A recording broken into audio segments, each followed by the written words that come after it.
లంచం ఇస్తే ఎలాంటి దొంగ రికార్డుల్లో ఉన్న భూమినైనా రిజిస్ట్రేషన్ చేస్తారు. ఒకరిపై ఉన్న భూమిని మరొకరి పేరుపై రికార్డుల్లోకి ఎక్కించడం చాలా ఈజీ. ఇది తప్పు, అన్యాయం, అక్రమం అనే మాటలు వీరస్సలు పట్టించుకోరు. చేతులు తడిసాయా లేదా అనేది చూస్తారు. అలాంటి అవినీతి సబ్ రిజిస్ట్రార్లలో ఒకరైన సునీత ఇప్పుడు అడ్డంగా దొరికిపోయారు. ఇలాంటి పనులు చేస్తే మీరు ఎంతకాలం తప్పించుకుంటారు? ఏదో ఒకరోజు చట్టానికి దొరకాల్సిందే. ఇలానే సబ్ రిజిస్ట్రార్ సునీత లంచం తీసుకుంటూ ఉండగా ఏసీబీకి పట్టుబడ్డారు. ఇలా ఈమె ఒక్కరే కాదు, ఇలాంటి పని చేసేవాళ్లు తప్పకుండా ఏదో ఒకరోజు పట్టుబడడం ఖాయం. అయితే అధికారులు ఎలా పట్టుకున్నారో తెలుసా? హన్మకొండ జిల్లా పరకాల మున్సిపాలిటీ పరిధిలోని సీతారాంపురం గ్రామానికి చెందిన రాజేశ్వరరావు పేరిట ఉన్న 1173 చదరపు గజాల స్థలం ఉంది.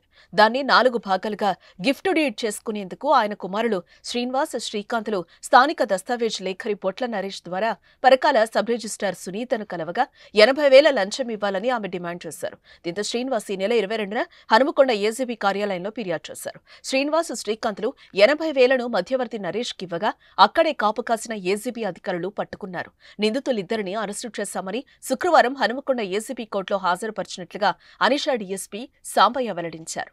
భద్రాద్రి కొత్తగూడెం జిల్లా పాల్వంచ బొల్లేరిగూడెనికి చెందిన సీరపు శ్రావణి వద్ద అదే ప్రాంతానికి చెందిన బాలసాని గణేష్ గౌడ్ 30 లక్షల అప్పు తీసుకున్నాడు. ఆ అప్పు తీర్చకుండా గణేష్, అతని కుటుంబీకులు బెదిరిస్తున్నారని శ్రావణి పాల్వంచ పట్టణ ఎస్ఐ బాణాల రాముకు ఫిర్యాదు చేయగా ఈ నెల 12న ఎఫ్ఐఆర్ నమోదు చేసి ఛార్జిషీట్ దాఖలుకు 20,000 లంచం అడిగాడు.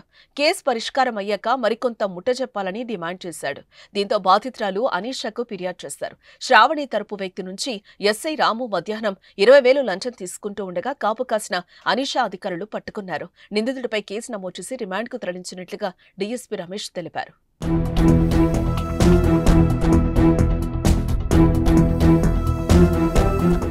సుమన్ టీవీలో మీ పర్సనల్ అండ్ బిజినెస్ ప్రమోషన్స్ కోసం కింది నెంబర్కి కాంటాక్ట్ చేయండి.